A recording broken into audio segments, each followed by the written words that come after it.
OMG, ano na nangyari dito sa dashboard ko? You are no longer earning some of your content because hindi daw ako nag-follow sa monetization rules. Hindi pa nga ang kita, binigyan pa ako ng ano yan, limited. Hindi naman na demonetize yan, ngunit may limit daw. Some of my content daw walang ad kasi hindi ko alam kung anong nangyari. Siguro sa caption yan, caption.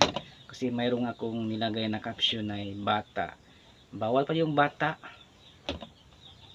So, iwasan nyo guys maglagay ng caption na may bata. Lagay ko doon is favorite ng mga bata. Yun lang dahilan. Nagmukbang lang naman ako ng ano, sampalok. Tapos nilagyan ko ng favorite ng mga bata. Maasim kasi. Warning ni Mita. Warning pa yan ha. Hindi pa yan na-demonetize. Ngunit, binubura ko naman yun. Ngunit naburahin mo na rin yan, Mita. Kulang ka na mag-upload ng video pag ganyan makikita mo sa dashboard. Diba? Kunti pa nga kinikita. Pinapalo pa tayo. Pero okay lang yan. Go lang ng go.